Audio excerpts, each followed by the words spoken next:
Hello dear students, welcome to our channel Asoka Biology. Myself Amit Tiwari. Most expected questions की series में आज हमारा नया chapter breathing and exchange of gases. इसमें पहला question आपका है match the column 1 and column 2। First और सेकंड दोनों कॉलम को मैच कराइए। इसमें कुछ रिस्पायरेटरी ऑर्गन दिए हैं और उनके कुछ एग्जाम्पल्स दिए हुए हैं। मैच करना है आपको। फर्स्ट इज गिल्स, ढेर सारे ऑप्शन सामने हैं, moist skin, lungs and body surfaces. तो मैच करते हैं। जो गिल्स है, अब देखिए इसमें मैं आपको बता दूं कि फर्स्ट प्रॉन, 6 नंबर ऑक्टोपस यानी कि मोलस्का यानी aquatic arthropod and aquatic Mollusca and shark. तो ए को फर्स्ट 6 एंड 10 से मिलाएंगे। ए को किससे मिलाएंगे? फर्स्ट 6 एंड 10 से। ठीक है, तो ए को फर्स्ट 6 एंड 10। अब इसमें आपके पास तीन ऑप्शन ऐसे हैं, तो बी को देखते हैं। Moist skin. अब मॉइस्ट स्किन में हमारे पास मालूम है मेरे को अर्थवर्म होता है इसमें और फ्रॉग होता है। तो थर्ड और फोर्थ जिसमें हो, तो बी में थर्ड फोर्थ इसमें नहीं है, इसमें भी नहीं है। अब दो ऑप्शन में है। ओके, तो सी देखते हैं। लंग्स। लंग्स की अगर बात करेंगे तो second and 9th rabbit and snake. तो हमें लास्ट भी पढ़ना पड़ेगा डी। अब D body surfaces lower invertebrates के लिए हैं, तो फ्लैट और स्पॉन्जेस यानी 7 एंड 8। तो आंसर आपका क्या हो जाएगा? बी। ओके, सारे ऑप्शन एक ही में आ गए आपके पास। देखिएगा, अगला आपका है question number second. Which respiratory capacity is correctly matched with. जो कौन सी रिस्पायरेटरी कैपेसिटी है जो करेक्टली मैच्ड है? तो पहला है फंक्शनल रेजिडुअल। अब देखिए, फंक्शनल रेजिडुअल कैपेसिटी जो होती है वो कितनी होती है सर? तो वो ERB प्लस TB होती है, इसमें कोई संदेह नहीं है। लेकिन जब ERB और TB को आप कैलकुलेट करेंगे तो कितना आएगा? इसको देखने के पहले BCD ऑप्शन, तो vital capacity ERB, TB and IRB। तो 4600 ml। TLC total lung capacity, RB, IRB and ERB 5800। ठीक है। Inspiratory capacity TB and ERB 1600 ml। अब देखिए, ये पूछ रहा है करेक्टली मैच्ड कौन सा है। तो करेक्टली मैच्ड करने के लिए आपको आंसर देखना पड़ेगा, और इसमें जो FRC है वो लग रहा है कि सही है। वो सही नहीं है, FRC वो गलत है। FRC गलत क्यों है? क्योंकि ERB और TB की वैल्यू जो आती है वो 1500 से 1600 आएगी, तो फर्स्ट गलत हो गया। डी भी गलत है। टोटल लंग कैपेसिटी जो है वो RB, IRB और ERB से नहीं निकल के आएगी, वो भी गलत है कहीं ना कहीं। ठीक है, तो अगर आप ये टोटल काउंट करेंगे तो कम पड़ जाएगा, इसलिए आंसर बी हो जाएगा सही। ERB, TB एंड IRB ये टोटल आपका 4600 ml आएगा, तो इट इज करेक्ट ऑप्शन। ठीक है, चलिए क्वेश्चन नंबर थर्ड में क्या है? Read the following statement. Every 100 ml of deoxygenated blood delivered approximately 4 ml of CO2 to the alveoli. देखिए, ये बात सही है कि ये 100 ml जो है ये 4 ml देता है CO2, और कह रहे हैं every 100 ml of oxygenated blood deliver about 5 ml of O2 to the tissue. अब ये देखने वाली बात है कि इसमें रॉन्ग स्टेटमेंट आपसे पूछ रहा है। ठीक है, तो पहला ऑप्शन आपका क्या लग रहा है? ठीक लग रहा है। दूसरा, अगर आप देखें ऑक्सीजन के संदर्भ में, तो 4 ml CO2 देता है और 5 ml O2 देता है, तो दोनों सेंटेंस ही हो गए। 20 से 25% of CO2 is transported by plasma as bicarbonate. देखिए, इसके लिए आपको इन्फॉर्मेशन बता दूं पूरी। 20 से 25% RBC से जाता है, 7% प्लाज्मा से जाता है और 70% बाइकार्बोनेट से जाता है। तो ये सेंटेंस हमारा तीसरा वाला गलत है। ऑक्सीजन के संदर्भ में बात करें तो 97% RBC और 3% प्लाज्मा। तो डी गलत, डी सही, बी सही, ए सही। सिर्फ एक ऑप्शन आपका गलत है, सी। तो इसलिए पूछ रहे हाउ मेनी आर रॉन्ग, तो आंसर डी हो जाएगा। फैक्ट वेस्ट है चैप्टर में basically. Respiratory organ of insect is. अब इंसेक्ट के रिस्पायरेटरी ऑर्गन की अगर बात करें तो मॉइस्ट क्यूटिकल नहीं हो सकता, बॉडी सरफेस नहीं हो सकता, गिल्स नहीं हो सकता, tracheal tube is the right answer. यहाँ पे एक एडिशनल सवाल मैं आपको बताऊँ, आप चाहें तो नोट कर लें कि ट्रैकियल ट्यूब्स में गैसेस एक्सचेंज कहाँ होता है। तो अगर आपको आइडिया है तो प्लीज़ कमेंट सेक्शन में आंसर करें। गैसियस एक्सचेंज ट्रैकियल ट्यूब्स में कहाँ होता है, जबकि एनसीईआरटी में लिखा है ओके ट्रैकियल ट्यूब में गैसियस एक्सचेंज होता है ट्रैक्यूल्स में, आप लिख लीजिएगा ट्रैक्यूल्स में होता है। चलिए question number 5, which points are incorrect during inspiration. Intra pulmonary pressure कौन सा इनकरेक्ट है, तो intra pulmonary pressure is higher than the atmospheric pressure. Inspiration के दौरान अगर ऐसा हो जाएगा तो कभी भी एयर अंदर नहीं आएगी, गलत है ये। Contraction in diaphragm and external intercostal muscle, ठीक है ये। Increase in thoracic volume, okay. Air move outside to lung, okay. Pressure over lungs increases, देखिए लंग्स के ऊपर प्रेशर क्या हो जाएगा, इंक्रीज कर जाएगा। आपसे क्या पूछ रहा है ये, इनकरेक्ट, तो ये सही नहीं है, ठीक है। तो first and A and E are wrong and rest are correct, ठीक है। अंदर प्रेशर क्या होना चाहिए, कम होना चाहिए ना, वॉल्यूम बढ़ना चाहिए, तब जाके इंस्पिरेशन की बात करेंगे। चलिए तो 5 का आंसर हो गया हमारा C. Question number 6, every 100 ml of oxygenated blood can deliver around, पीछे ऑप्शन में एक मिल गया था हमें, ये फिलहाल बहुत इंपॉर्टेंट सवाल है ये। ऑक्सीजन जो है ये जितना ले जाता है उसका 20% डिलीवर करता है, ठीक है। तो फिलहाल ये आंसर कर लीजिएगा 5 ml, ठीक, कितना 5 ml। Incomplete cartilaginous ring support all the following except, देखिए इनकम्प्लीट और कार्टिलेजनस रिंग की अगर बात करें तो आप पढ़ लीजिएगा एनसीईआरटी, उसमें लिखा है कि trachea, primary bronchi, secondary bronchi, tertiary bronchi, initial bronchioles, इन सब में आपको मिलता है। इवन एक आपके पास है कि सेगमेंटल ब्रोंक्यूल्स क्या होता है, तो आप एक ऑप्शन दिया हुआ है सेगमेंटल ब्रोंक्यूल क्या होता है, लिख लीजिए segmental bronchi divide into many primary bronchioles and it is form the terminal bronchioles, ठीक है। तो कहने का सेंस इतना है कि जो सेगमेंटल ब्रोंकाई है यही डिवाइड करके ढेर सारे यानी मैनी ब्रोंक्यूल्स बनाते हैं। तो आपको जो मिल जाएगा वो ट्रैकिया में मिल जाएगा, प्राइमरी सेकेंडरी ब्रोंकाई में मिल जाएगा, सेगमेंटल में मिल जाएगा, रेस्पिरेटरी ब्रोंक्यूल में आपको इनकम्प्लीट कार्टिलेजनस रिंग नहीं पाई जाएगी। तो आंसर सी हो जाएगा। चलिए, which point is incorrect about regulation of respiration. अगर हम रेगुलेशन की बात करें सर, तो न्यूमोटैक्सिक सेंटर जो होता है moderate the function of respiratory rhythm centre, ठीक है। Chemosensitive area highly sensitive to CO2 and hydrogen ion, okay. Respiratory rhythm centre is primary responsible for the respiration regulation. तो न्यूमोटैक्सिक सेंटर कहाँ है, Pond's में। Respiratory rhythm centre कहाँ है, medulla में। अगला है the role of carbon dioxide in the regulation of respiratory rhythm is quite significant. देखिए आपकी जुबान से क्वाइट इनसिग्निफिकेंट ही निकलना चाहिए एग्जाम में, याद रखिएगा। तो डी ऑप्शन जो है ये गलत है क्योंकि क्वाइट इनसिग्निफिकेंट होता है। Question number 9, partial pressure of carbon dioxide in alveoli atmospheric and tissue. अगर हम पार्शियल प्रेशर बात करें तो एल्वेलाई में पार्शियल प्रेशर इसका कितना होता है, पॉइंट एल्वेलाई में, ओके। एल्वेलाई में बात करेंगे तो 40, एटमॉस्फेरिक में एयर में बात करेंगे तो 0.3 और टिश्यू में बात करेंगे तो 45, थोड़ा ज़्यादा होता है। एल्वेलाई में 45 से घट के 40 हो जाएगा। इवन मैं बता दूं कि अगर ऑक्सीजनेटेड ब्लड में बात करेंगे तो 40 कर देना और डीऑक्सीनेटेड में बात करेंगे तो 45, और अगर एटमॉस्फेयर बात करेंगे तो 0.3। तो आंसर क्या हो जाएगा इसका, बी। चलिए क्वेश्चन नंबर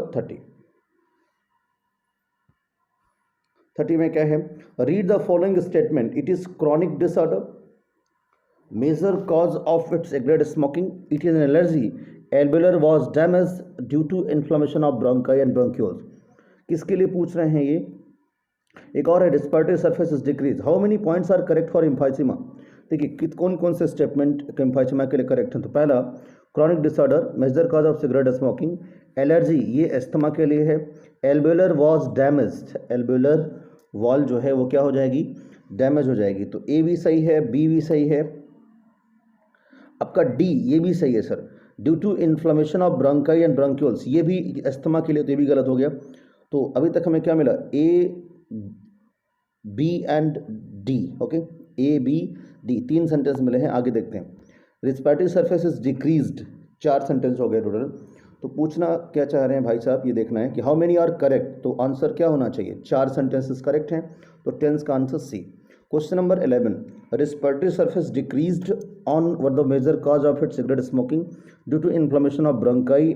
ये हो जाएगा सही। एस्थमा के बारे में पूछ रहे हैं ना इस बार। Alveolar was damage, difficulty in breathing, तो ये आपका हो जाएगा। बट इसमें भी पूछ रहे हैं कि what is incorrect for asthma, तो 3 सेंटेंस जो एम्फाइसीमा के लिए है वो इनकरेक्ट हो जाएंगे। तो आंसर क्या हो जाएगा? अगेन 11 का सही। अच्छा सवाल है। क्वेश्चन नंबर 12, इंस्पिरेशन के दौरान प्रोसेस कैसे कैसे होती है, मतलब सीक्वेंस चाहिए होगा। तो इंस्पिरेशन के दौरान increase thoracic volume, air move into lungs, contraction of diaphragm and EICM, increase pulmonary volume, lungs expand, decrease the entry pulmonary pressure. देखिए सबसे पहले क्या होगा सर, सबसे पहले मसल्स कॉन्ट्रैक्ट करेंगे, contraction in diaphragm and EICM, तो सबसे पहले C, ओके। देन उसके बाद वॉल्यूम बढ़ जाएगा, तो देन उसके बाद A, ठीक है। उसके बाद लंग्स एक्सपैंड कर जाएगा, तो उसके बाद E, उसके बाद लंग्स एक्सपैंड कर जाएगा तो पल्मोनरी वॉल्यूम भी बढ़ जाएगा, तो उसके बाद फिर D, उसके बाद लंग्स एक्सपैंड कर गया, फिर प्रेशर क्या हो जाएगा? घट जाएगा, तो F, और उसके बाद फिर एयर अंदर आएगी तो B। ऐसा ऑप्शन A, B, C में C is the correct answer. Question number 13. Read the following statement. High H+ concentration and high temperature are favorable for dissociation of oxygen from oxyhemoglobin. देखिए कह रहे हैं कि डिसोसिएशन के लिए, okay पहले देख लीजिए किसके बारे में बात करें। Simply high concentration and higher temperature favourable for dissociation of oxygen. बिल्कुल जहाँ पे डिसोसिएशन की हम बात करेंगे वहीं पे बात करेंगे जहाँ CO2 ज़्यादा होगा और ऑक्सीजन कम होगी। तो जहाँ CO2 ज़्यादा होगा वहाँ H+ ज़्यादा होगा, वहाँ टेम्परेचर ज़्यादा होगा, तो ये सेंटेंस सही है। Partial pressure of oxygen in the alveoli is higher than the tissue, ये सेंटेंस भी ठीक है। Maximum volume of air a person can breathe in after force expiration is known vital capacity, okay. In alveoli partial pressure of CO2 is low and partial pressure of high for the dissociation of the CO2 for carbaminohaemoglobin. तो पूछ रहे हैं इसमें कि कौन से sentence सही है, तो देखिए इसमें सारे सेंटेंस सही हैं सर, ठीक है, सारे के सारे सेंटेंस सही हैं। एल्वेलाई में डिसोसिएशन CO2 का हो जाएगा आसानी से और टिश्यू में ऑक्सीजन का, वजह आप जानते हैं। चलिए question number 14, 4 statement AD are given, which statement are correct. 14 में पहला है O2 can bind with haemoglobin in the reversible manner, yes O2 reversible manner में बाइंड करता है, कभी टूटना भी तो है। Each haemoglobin molecule can carry a maximum 4 molecule of oxygen. Binding of oxygen with haemoglobin is primary related to partial pressure of oxygen. अपने आप में ये भी एक सवाल है, याद रखिएगा।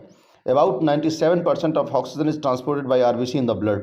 तो फिर एक ऐसा सवाल मिला जिसमें चारों के चारों ऑप्शन सही हैं, तो A, B, C, D are correct, तो answer should be B। Question number 15, what is correct. Functional residual capacity is greater than residual capacity, ये सच नहीं है। क्यों? क्योंकि उसमें TB और ERB होता है सर। एक्सपायरेटरी कैपेसिटी इंस्पायरेटरी से ये भी इससे ज़्यादा नहीं हो सकती। वाइटल कैपेसिटी जो आपकी है ये ज़्यादा हो सकती है FRC से, क्योंकि FRC जो होता है ये सिर्फ कितना होता है EB + TB, तो EB + TB से बहुत ज़्यादा है सर हमारा वाइटल कैपेसिटी। इसकी वैल्यू लगभग 1500 से 1600 होती है और वाइटल कैपेसिटी लगभग 4600 होती है, तो ये आंसर हो गया हमारा, answer should B C। Question number 16, अभी CO2 का पार्शियल प्रेशर पूछा था, अब ऑक्सीजन का चाहिए। तो partial pressure of oxygen in the alveolar air में कितना होगा 104, एटमॉस्फेरिक एयर में कितना होता है 159, और टिश्यू में कितना होगा, टिश्यू में, चलिए आंसर बताइए इसका 16 का आंसर जल्दी। Okay D answer. चलिए question number 17, arrange the given step of the respiration mechanism in the order they occurs in. पहला diffusion of gas across the alveolar membrane, दूसरा diffusion of O2 and CO2 between blood and tissue, breathing और pulmonary ventilation, utilisation of O2 by the cell, transport of gases by the blood. अब देखिए सबसे पहले क्या होगा, जो first of all हम बात करेंगे उसमें बात होगी कि ब्रीदिंग या पल्मोनरी वेंटिलेशन हो, पहले वेंटिलेशन हो, पल्मोनरी वेंटिलेशन की बात करें, ब्रीदिंग हो। अब जब ब्रीदिंग हो जाएगी सर तो उसके बाद क्या होगा, तो ब्रीदिंग हो सबसे पहले यानी कि मतलब थर्ड, ठीक है। उसके बाद एल्वेलाई के अक्रॉस डिफ्यूज़न की बात करेंगे, तो देन फर्स्ट, देन उसके बाद हम ट्रांसपोर्ट करेंगे गैसेस का वाया ब्लड, तो ऑप्शन 5, देन उसके बाद डिफ्यूज़न ऑफ टिश्यूज़ के बीच में डिफ्यूज़न की हम बात करेंगे O2 और CO2 सेकेंड हो जाएगा। और फिर लास्ट जो बचेगा यूटिलाइजेशन ऑफ CO2, तो आंसर क्या हो जाएगा सी। ये स्टेप्स याद रखना बेहद इंपॉर्टेंट है sir. Which statement are correct for oxyhaemoglobin dissociation curve? Oxyhaemoglobin dissociation curve से रिलेटेड जो है वो क्या सच है? तो this curve is sigmoid when CO2 concentration increases then the curve shift toward right. Okay, ये भी सही है, पहला भी सही है, दूसरा भी सही है sir. Low temperature is favourable for the dissociation of oxygen from oxyhaemoglobin. देखिए, low temperature is favourable for dissociation of oxygen from haemoglobin, अगर ये बात आप करेंगे तो ये सेंटेंस जो हमारा है ये प्रॉब्लम क्रिएट कर सकता है। लो टेम्परेचर ऐसा नहीं करता, हाई टेम्परेचर करता है। Binding of oxygen with haemoglobin is primary related to, तो 18 जब आप देखेंगे तो 18 में answer A, B, D are correct, C और इनकरेक्ट, ठीक है, क्योंकि लो टेम्परेचर ऑक्सीजन के डिसोसिएशन को फेवर नहीं करता, ये एसोसिएशन को फेवर करता है। Question number 19, pick out the odd one in each series, find out the correct option. अब देखिए इसमें से छांटना है कि कौन सा ऑड वन है। तो पहला आपके पास है asthma, bronchitis, emphysema and atherosclerosis. अब आपने छांट लिया होगा कि एथेरोस्क्लेरोसिस अलग है, बाकी सारे की सारे रिस्पिरेटरी डिसऑर्डर है। Vital capacity, gills, lungs, skin, अब इसमें वाइटल कैपेसिटी अलग हो जाएगा क्योंकि तीनों रिस्पिरेटरी ऑर्गन है। ट्रैकिया, इसोफेगस, ब्रोंकाई, एल्वेलाई, अपने आप इसोफेगस को अलग कर लेंगे। Diaphragm, EICM, pneumotaxis centre, abdominal muscle, pneumotaxis centre अलग बात है। तो ऐसे ही इन सवालों को करते हैं कि जो उसमें से सबसे अलग हो। तो 19 नंबर का जो सवाल है इसका answer asthma, vital capacity, oesophagus and pneumotaxis centre, जहाँ हो आंसर कर दीजिएगा। तो एथेरोस्क्लेरोसिस, देन जो भी आंसर दिया हो तो आप आंसर कर लीजिएगा 19 में डी आंसर होना चाहिए, आई थिंक सो।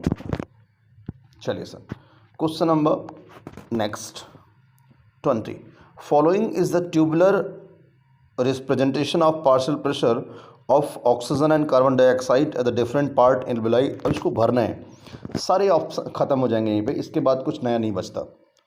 तो 20 में अगर आप देखेंगे सर तो सबसे पहले जो है एयर में ऑक्सीजन 159, बी एल्वेलाई में कितना हो जाएगा कार्बन डाइऑक्साइड 40, ब्लड में डीऑक्सीनेटेड ब्लड में सी ऑक्सीजन 40, तो 104, 59, 40, 40, 40, अगेन भी 40 ही होगा, आप चेक कर लेना, ठीक है। तो आंसर क्या हो जाएगा आपका सी। ये एनसीईआरटी का चार्ट है, आप देख सकते हैं। Question number 21, how many of the following statement are correct? Normal exhalation during quiet breathing is an active process involving intensive muscle contraction. Normal exhalation की बात कर रहे हैं, तो नॉर्मल एक्सलेशन जो हो सकता है वो एक्टिव कैसे हो सकता है, आप बताइए ना। It is not possible. Air flow during breathing is due to pressure gradient between the lungs and atmosphere pressure. A specialised and centre present in the medulla region of brain called respiratory rhythm center is primarily responsible for the regulation of respiration। तो ये भी sentence सही है, B भी सही, C भी सही। Respiratory rate decreases during fever, no, increases during fever. तो हाउ मेनी आर करेक्ट? तो 2 sentences are correct, answer should be B. Question number 22, which point is incorrect about transport of gases? देखिए मैंने आपको अभी पढ़ाया था, पीछे बता दिया था, तो ऑप्शन देख लेते हैं। नियरली 20 से 25% of CO2 transported by RBC, nearly 20 से 25%, ठीक है। 7% CO2 प्लाज्मा, ठीक है। 97% of CO2 is transported by plasma. पहली बात तो CO2 नहीं, 97% O2, और वो भी वाया RBC, तो सी ऑप्शन आपका जो है वो गलत हो जाएगा। चलिए question number 23, eight which level of vertebral column trachea divide and forms bronchi? तो आपको पता होगा कि ट्रैकिया जो डिवाइड करता है वो किस लेवल पर डिवाइड करता है? तो T5 पे डिवाइड करता है सर, याद रखिएगा, T5 पे डिवाइड करता है, 2 पार्ट।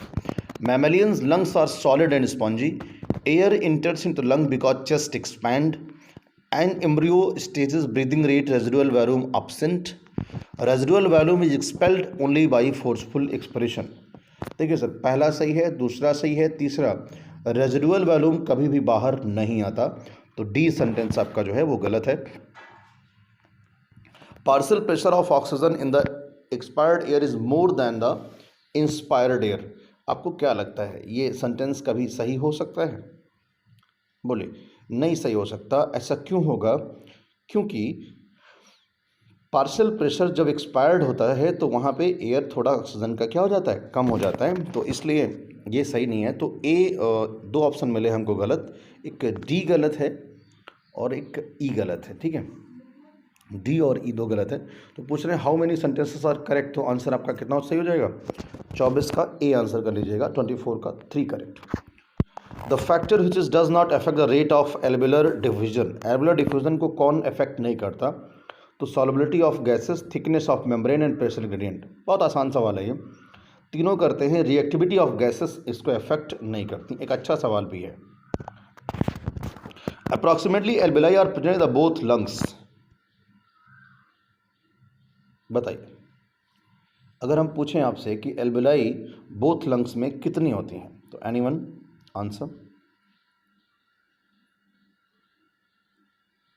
तो आप मार्क कर लीजिएगा, लगभग 300 मिलियन के अराउंड। ठीक है, चलिए 27, select the correct option about pulmonary volume and capacity. देखिए, vital capacity IRB, TB and ERB। ठीक है, IRB, TB एंड ERB, ये सेंटेंस सही लग रहा है। FRC IRB प्लस RB, जी नहीं, ERB प्लस RB गलत है। दूसरा EC IRB plus TB, inspiratory capacity, okay. EC ERB plus residual volume, ये भी ठीक लग रहा है आपका। Inspiratory capacity sorry no, D गलत हो जाएगा। IRB प्लस TB होना चाहिए। TLC vital capacity plus residual volume, तो ये भी सही है। तो आपका A, C और E तीन सेंटेंस सही होंगे इसमें, A, C एंड E, ये करेक्ट आपके हो जाएंगे। सॉरी, नेक्स्ट बात करते हैं इसमें। तो 27 का आंसर क्या होगा? C. Question number 28, blood analysis of a patient reveals an unusually high quantity of carboxyhemoglobin content. Which of the following conclusion is most likely to be correct? The patient has been inhaling polluted air containing unusual high content of, देखिए carboxy haemoglobin की बात हम तब करते हैं जब CO2 मतलब haemoglobin के साथ कार्बन मोनोऑक्साइड जोड़ता है, उस समय की बात करते हैं। तो 28 में क्लोरोफॉर्म, कार्बन डाइऑक्साइड, जी नहीं, आपके पास कार्बन मोनोऑक्साइड आंसर होगा, क्योंकि कार्बोक्सी हीमोग्लोबिन तभी बनता है जब CO जाके जोड़ता है। ठीक है, तो यह बात याद रखिएगा। 29, विच स्टेटमेंट इज करेक्ट? कह रहे हैं pulmonary ventilation is equal to alveolar ventilation, pulmonary ventilation is less than alveolar ventilation, alveolar ventilation is more than pulmonary ventilation and alveolar ventilation is less than pulmonary ventilation. तो answer बताइए जरा।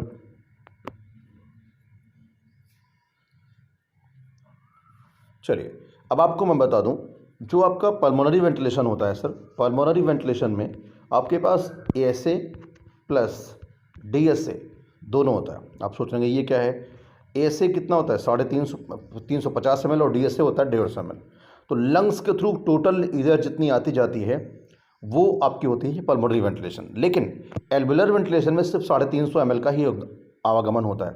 तो alveolar में सिर्फ आपके पास ASA का आना जाना होता है। तो एल्वेलर कितना हो जाएगा? मान लीजिए 1 मिनट में बात करें तो 12 से आप मल्टीप्लाई करिएगा 350 को, और जब 1 मिनट में बात करेंगे पल्मोनरी में तो 500 से मल्टीप्लाई करना पड़ेगा।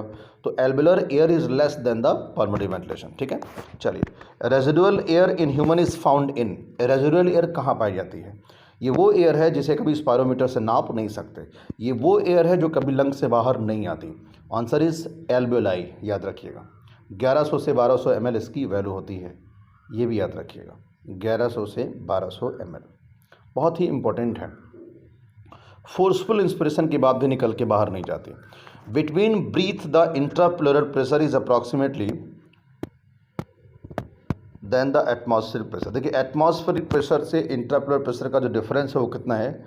ये फैक्ट है, एमओ का एक बार सवाल है, एक बार का 4 mmHg, ये डायरेक्ट याद रख लीजिएगा, कोई कॉन्सेप्ट नहीं है इसका। The amount of haemoglobin present in average adult blood is about to be. तो एक एडल्ट है जो उसमें पूछ रहे हैं कि कितना होगा आपके पास हीमोग्लोबिन, तो जरा आंसर बता दीजिए इसका। 15 ग्राम, 20 ग्राम, 750 ग्राम या 75 ग्राम? Answer please. अब तक तो आपने आंसर निकाल लिया होगा और आंसर आपका है 750 gram. Myoglobin when compare with the haemoglobin has greater affinity. आपको एक फैक्ट बता दूं, जो मायोग्लोबिन है उसकी एफिनिटी ऑक्सीजन के प्रति हीमोग्लोबिन के कंपेयर में ज़्यादा होती है, ठीक है। And begins to release O2 when it is lower partial pressure. तो अब ये कहाँ रिलीज करेगा भाई? ऑक्सीजन तो वहीं रिलीज होता है जहाँ ऑक्सीजन कम होता है, लेकिन और भी ऑप्शन देखने पड़ेंगे। Greater affinity for O2 and begins to release oxygen when it is higher partial pressure. Lower affinity for O2 begins to release oxygen when it is lower partial pressure. या फिर lower affinity for O2 and begins to release O2 when it is higher partial pressure. तो answer should be A, binding affinity ज़्यादा होती है और वहाँ release करते हैं जहाँ पे प्रेशर कम होता है। क्वेश्चन नंबर 34, हिकअप्स इज, तो 33 में आंसर क्या हो जाएगा हमारा, बताइए जरा। A 34, hiccups is due to improper movement of. तो जो हिचकी जैसी बात है किससे होती है? एपिग्लॉटिस के इम्प्रॉपर मूवमेंट से, वहाँ तो निपट जाएंगे सर। लंग्स नहीं, ट्रैकिया नहीं, डायाफ्राम जब इम्प्रॉपर मूवमेंट करता है तो हिचकी जैसी बात होती है, ठीक है। चलिए, in which the following respiratory tubule dead space air is not found. देखिए, हम आपको बताते हैं जो बाहर की तरफ हम बात करते हैं, ठीक है, बाहर की तरफ वहाँ पे आपको डीएसए मिलता है, क्योंकि वहाँ पे एक्सचेंज में इन्वॉल्व नहीं होता, चाहे प्राइमरी ब्रोंकाई हो, चाहे सेगमेंटल ब्रोंकाई हो, चाहे टर्मिनल ब्रोंक्यूल हो। यहाँ पे तो आपको डीएसए मिल जाएगा, डेड स्पेस, जिसकी वैल्यू 150 होती है, टीबी में डिवाइड करते हैं। लेकिन एल्वेलर डक्ट में कभी अनयूजुअल गैसेस की ज़रूरत नहीं होती। एल्वेलर में 350 ml वही एनाटॉमिकल स्पेस एयर पहुँचता है जिसकी ज़रूरत होती है बॉडी को, ठीक है। तो आंसर यहाँ क्या हो जाएगा? बी। कंफ्यूज होने की ज़रूरत मुझे लगती नहीं है इसमें। Question number 36, which two of the following changes A to D usually tend to occur in the plain dwellers when they are moved to high altitude? Increase red blood size, नहीं sir. Increase red blood production, yes, body लाल हो जाती है। Increase breathing rate, ये भी अपने आप में सही सेंटेंस है, ब्रीदिंग रेट भी बढ़ जाती है।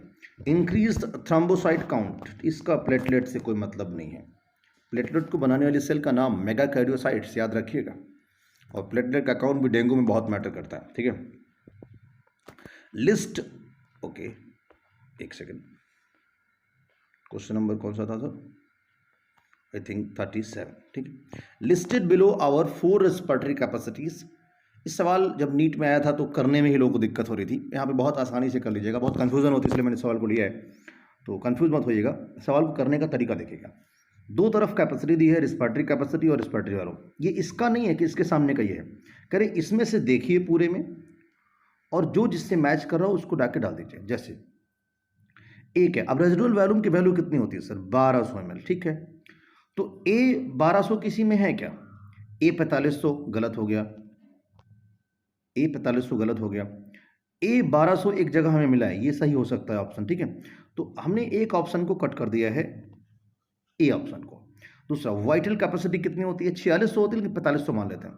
तो बी कहीं पे 2500 दिया हुआ है, तो ये गलत हो गया सेंटेंस, ये सही नहीं हो सकता, ठीक है। इंस्पायरेटरी रिजर्व वॉल्यूम, ये लगभग कितना होता है हमारा? 2500 के अराउंड। कितना होता है? 2500। सी दिया हुआ है 1200, तो ये भी गलत हो गया सेंटेंस। लेकिन अपना सही करना है डी। इंस्पायरेटरी कैपेसिटी होती कितनी है? तो ये IRB प्लस TB, तो 3000 से 3500, तो ये हमारा सही हो जाएगा सेंटेंस। ऐसे करना होता है।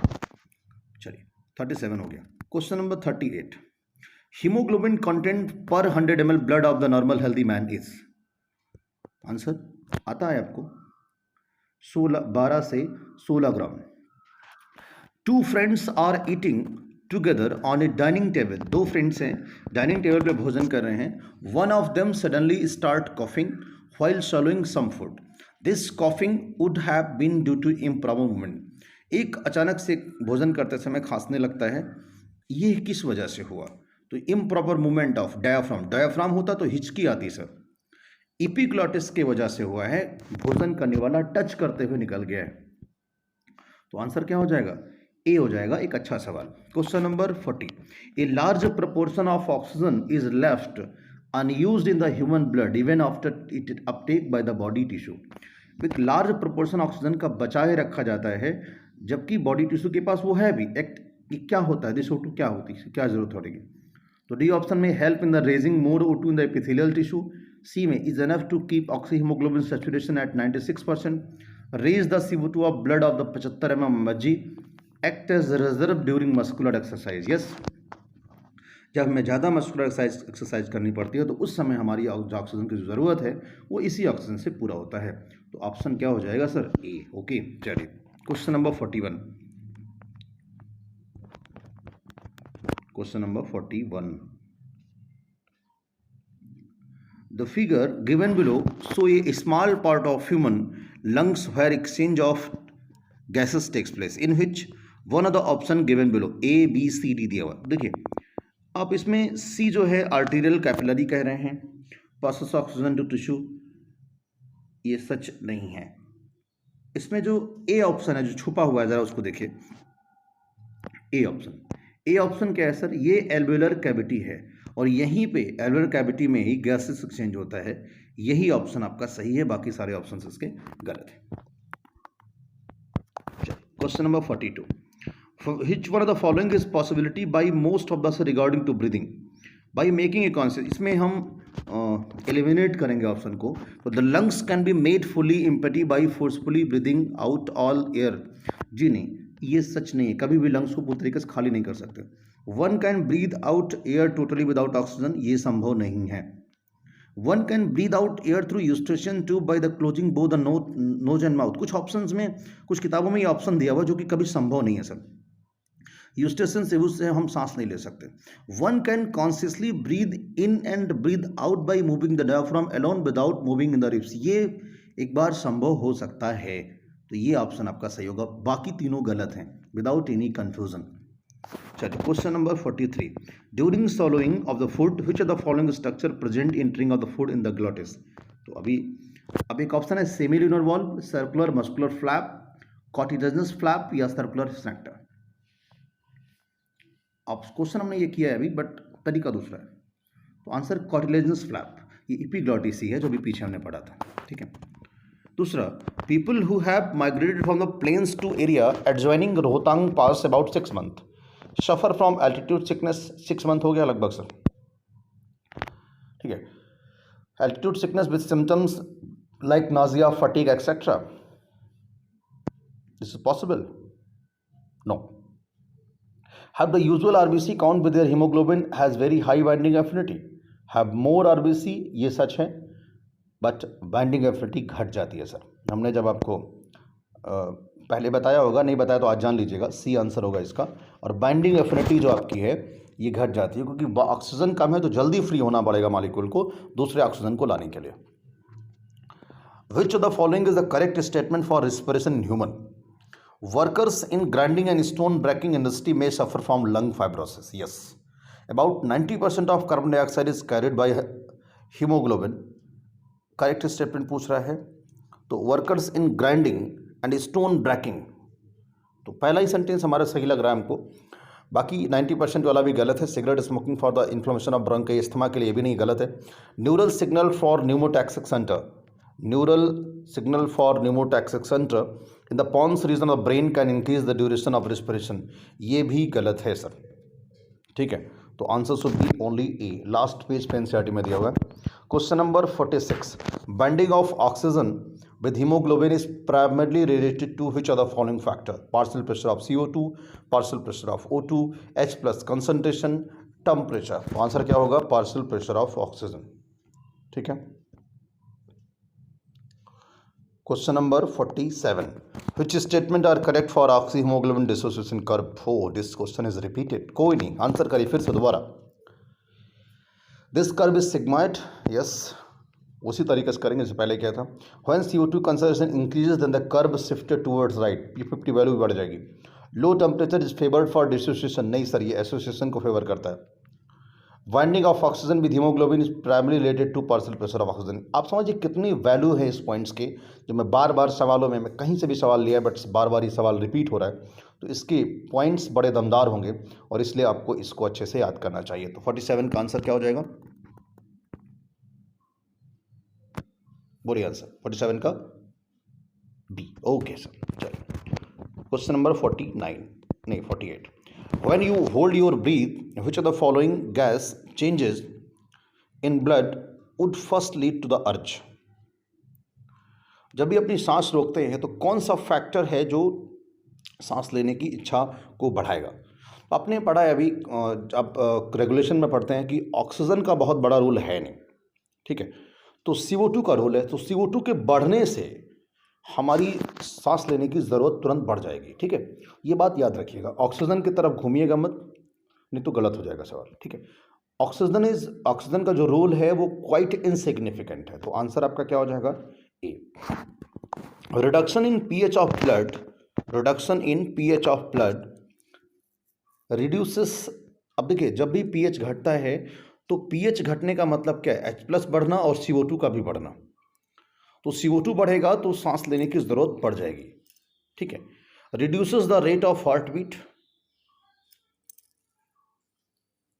Reduces the blood supply to the brain, decrease the affinity of the haemoglobin with oxygen. कह सकते हैं अगर CO2 वहां बढ़ा है तो ऑक्सीजन का पार्शियल प्रेशर घट गया है, और ऑक्सीजन का अगर पार्शियल प्रेशर घट गया है तो हीमोग्लोबिन की बाइंडिंग एफिनिटी भी घट जाती है। ये आपको याद रखना है, क्योंकि यह भी इसी बेस पे कॉन्सेप्ट पे हमने पीछे सवाल किया था। एक अच्छा सवाल है अपने आप में, जो बहुत ईजिली हमें हैंडल आउट करना होता है, ठीक है। तो अगर आप इसको सवाल को समझ गए हैं तो फिर एक अच्छी बात है ये। अगला, name the chronic respiratory disorder cause mainly by the cigarette smoking. तो दोबारा तीसरी बार मिल गया है सवाल में, आंसर शुड बी क्या हो जाएगा, एम्फाइसीमा। एस्थमा के बारे में भी याद रखिएगा, ओके। तो ये तो थे हमारे 50 सवाल जो हमने लगभग आई थिंक 35 मिनट या 37 मिनट में कर लिया होगा, 36 मिनट में हमने कर लिए हैं लगभग, ठीक है। तो अगर आपने इस कोई कॉन्सेप्ट में इसमें कोई कन्फ्यूज़न होती है तो आप कमेंट सेक्शन में जाके मुझसे पूछ सकते हैं। फिर भी अगर दिक्कत है तो NCERT उठा के देखिए, वहाँ पे आपकी चीज़ें हो जाएंगी। क्वेश्चंस अगर आप अच्छे से करते रहे, मैं बार बार बोलता हूँ, अगर आप अच्छे से क्वेश्चंस करेंगे, चीज़ों को समझेंगे, कॉन्सेप्चुअल कॉन्सेप्ट देखेंगे, कोई सवाल अगर आपका गलत है तुरंत आज ही अभी जाके उसके क्वेश्चन को सॉल्व करें, पॉइंट्स को देखें, कन्फ्यूज़न रिजॉल्व करें, क्योंकि कन्फ्यूज़न यानी कि डाउट अगर रह गया तो आगे एग्जाम में समस्या हो जाएगी। तो इसलिए हम लोग मैक्सिमम क्वेश्चन करने की कोशिश कर रहे हैं कि मैक्सिमम आपका फ़ायदा हो ज़्यादा से ज़्यादा। तो जितना आप क्वेश्चन करेंगे उतना आप परफेक्शन की तरफ आगे बढ़ते जाएंगे। तो आज के लिए इतना ही, धन्यवाद, शुक्रिया, थैंक यू।